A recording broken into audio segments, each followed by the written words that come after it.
Hello students, welcome back to account classes.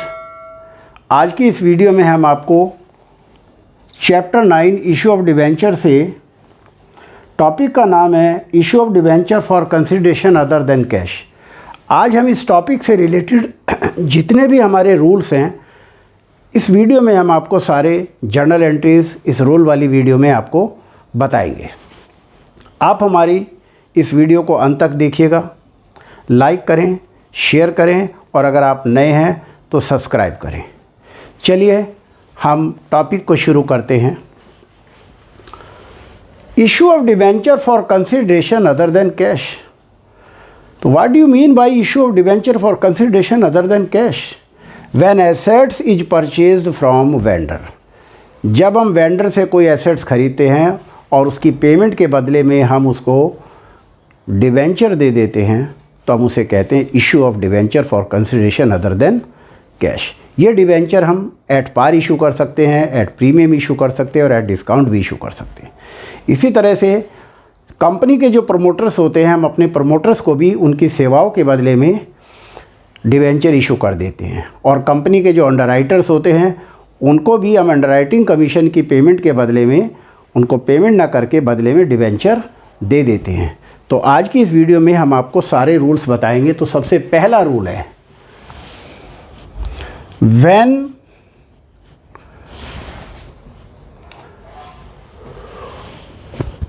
Debentures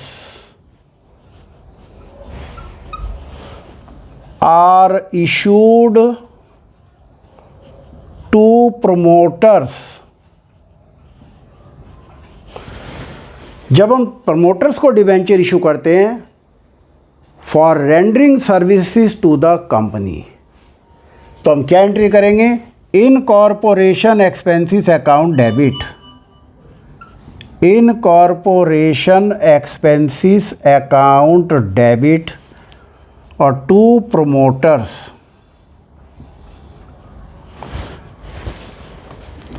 हम incorporation expenses को preliminary expenses भी लिख सकते हैं। तो ब्रैकेट में लिखेंगे narration, incorporation expenses payable to promoters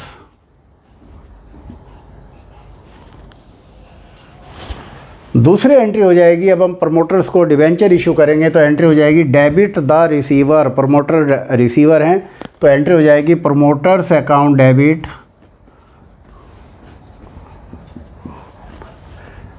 to percentage debenture account. Question में अगर 9% डिवेंचर है तो हम यहाँ 9 लिखेंगे, 10% डिवेंचर है तो हम यहाँ 10 लिखेंगे। और नरेशन में हो जाएगा debenture issued to promoters.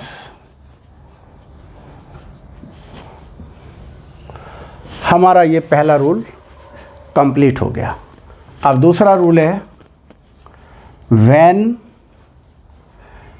Debentures are issued to underwriters for payment of underwriting commission। तो अंडरराइटिंग कमीशन की पेमेंट करने की हम क्या एंट्री करेंगे? Underwriting commission account debit to underwriters account. और नरेशन हो जाएगा underwriting commission payable to underwriters. अब ये अंडरराइटर को हम अंडरराइटिंग कमीशन पेमेंट करेंगे तो underwriters account debit, underwriters account debit to percentage debenture account. और नरेशन हो जाएगी डिवेंचर इशूड टू अंडरराइटर्स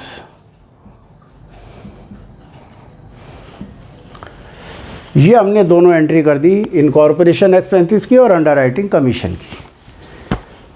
अब अगर किसी वेंडर से कंपनी ने कोई एसेट्स खरीदी है तो नेक्स्ट रूल हो गया rule number 3, when assets is purchased from vendor, तो एंट्री हो जाएगी assets account debit to vendor, assets account debit to vendor, narration हो जाएंगी assets purchased.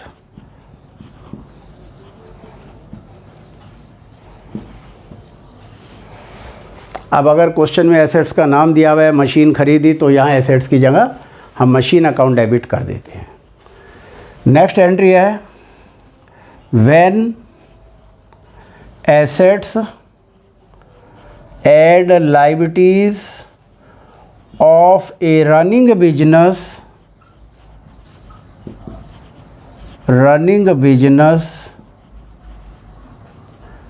Is taken over. मान लिया किसी बिजनेस की हमने एसेट्स और लायबिलिटीज़ को टेक ओवर किया, तो यहाँ हम एंट्री करेंगे ईच एसेट्स अकाउंट डेबिट, जितनी भी एसेट्स हैं सबको अलग अलग डेबिट करेंगे। Goodwill account debit, goodwill account debit bracket में लिखेंगे इफ़ एनी। ये हम इफ़ एनी क्यों लिख रहे हैं? क्योंकि गुडविल क्वेश्चन में एंट्री में आ भी सकती है और नहीं भी। तो each assets account debit, goodwill account debit to vendor, to each liabilities, to each liabilities और टू वेंडर और to capital reserve, to capital reserve bracket में इफ एनी। ये दोनों जगह हमने इफ एनी क्यों लिखा है? अगर डेबिट साइड का टोटल ज़्यादा है, क्रेडिट का कम है, तो डिफरेंस को कैपिटल रिजर्व में लिख देते हैं, और अगर क्रेडिट का टोटल ज़्यादा है, डेबिट का कम है, तो डिफरेंस को गुडविल में डेबिट कर देते हैं। तो इसका मतलब ये हुआ कि गुडविल और कैपिटल रिजर्व में से कोई एक एंट्री आएगी। नेक्स्ट आता है rule number 5, when part payment made to vendor by cash oblique cheque oblique draft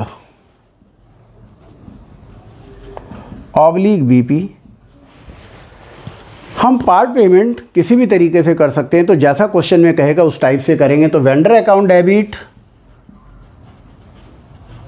vendor account debit, अगर कैश दिया है तो टू कैश लिखेंगे, चेक से पेमेंट किया है तो टू बैंक लिखेंगे, और उसको अगर बीपी दिया है तो टू बीपी लिखेंगे, और नरेशन हो जाएगी पार्ट पेमेंट मेड।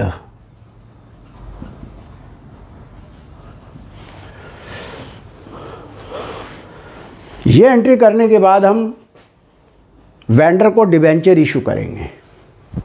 तो नेक्स्ट आती है entry when debentures are issued to vendor at par. अगर क्वेश्चन में क्या है कि वेंडर्स को डिबेंचर एट पार इशू किया है, तो एंट्री हो जाएगी vendor account debit 2% debenture account, और नरेशन हो जाएगी debenture issued to vendor at par. और नेक्स्ट रूल आता है कि when debentures are issued to vendor at discount, when debentures are issued to vendor at discount, तो एंट्री हो जाएगी vendor account debit, vendor account debit discount on issue of debenture account debit, discount on issue of debenture debit to percentage debenture account, bracket में debenture issued at discount.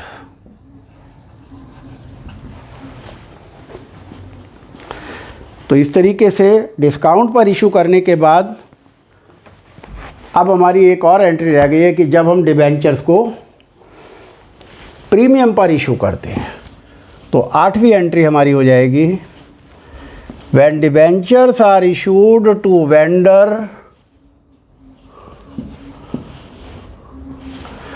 Eight premium. Rule number 8, when debentures issued to vendor at premium। तो इसकी entry हो जाएगी vendor account debit to percentage debenture account और to securities premium reserve account, और narration में हो जाएगा डिबेंचर इशूड एट प्रीमियम। इस तरीके से हमारी इस टॉपिक से रिलेटेड ये 8 जर्नल एंट्रीज़ हैं और ये हमने पूरी कंप्लीट कर दी हैं। तो अब हमारे सामने एक क्वेश्चन पैदा होता है कि कितने डिबेंचर वेंडर्स को देने हैं, यानी कि calculation of number of debenture to be issued to vendor. Number of debenture issued to vendor, ये हम कैसे कैलकुलेट करेंगे? तो इसका फार्मूला है परचेज कंसीडरेशन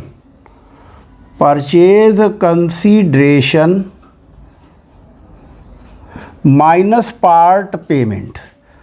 अगर कोई हमने पार्ट पेमेंट कर दिए तो वो परचेज कंसीडरेशन में से माइनस कर देते हैं, और अपॉन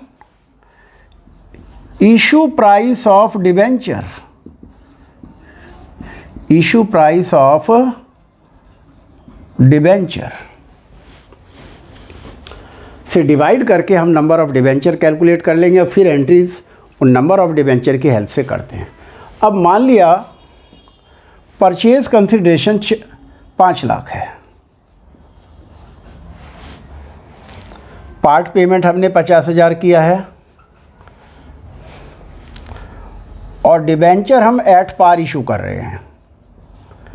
तो जब एट पार इशू करेंगे, सपोज डिबेंचर की फेस वैल्यू 100 रुपीज़ है, तो हम 100 से डिवाइड करेंगे और 4,50,000 अपॉन 100, तो 4,500 डिबेंचर हम कैलकुलेट कर लेंगे और फिर इन डिबेंचर से हम एंट्री करेंगे।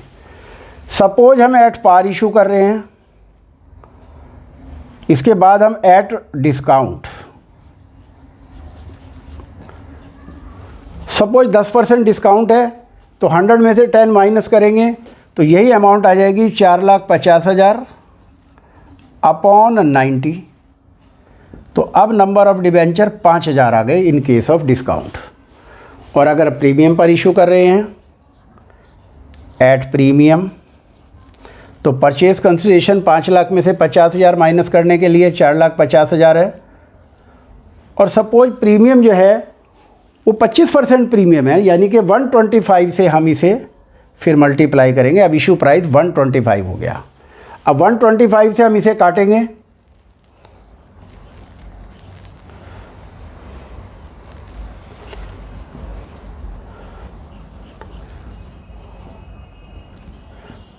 पच्चीस तिया 75, 15, 25 छिक्का 150, तो 3,600 डिबेंचर निकल आएंगे। तो फिर हम इन डिबेंचर्स की हेल्प से जर्नल एंट्री कर देते हैं। तो नंबर ऑफ डिबेंचर किस तरीके से हम कैलकुलेट करते हैं, purchase consideration minus part payment. अगर कोई क्वेश्चन में कोई पार्ट पेमेंट दिए वो माइनस कर देते हैं और ऊपर इशू प्राइस ऑफ डिबेंचर से डिवाइड कर देते हैं। यूजुअली डिबेंचर की वैल्यू 100 रुपीज़ होती है। अब अगर क्वेश्चन में एट पार इशू किया तो 100 से डिवाइड करेंगे, एट डिस्काउंट इशू किया सपोज 10% डिस्काउंट है तो 100 में से 10 माइनस करके 90 से डिवाइड करेंगे, और अगर प्रीमियम है सपोज 25% प्रीमियम पर डिबेंचर इशू किया तो 125 से डिवाइड करके 3600 नंबर ऑफ डिबेंचर हम पहले कैलकुलेट कर लेते हैं। उसके बाद हम ये जर्नल एंट्रीज करते हैं। तो इस तरीके से आज हमने इस टॉपिक से रिलेटेड जितने भी रूल्स हो सकते थे वो सारे समझाने की अच्छी तरह कोशिश की है। मुझे उम्मीद है आपको ये सब क्लियर होगा और आप हमारे इस वीडियो को बहुत ध्यान से बार बार देखें। ये हमारी रूल्स की वीडियो आपकी हेल्प करेगी कि किस तरीके से हमें क्वेश्चन को पूरा कंप्लीट करना है। आपको हमारा ये वीडियो कैसा लगा, आप लाइक करें, शेयर करें और सब्सक्राइब करें। Thank you.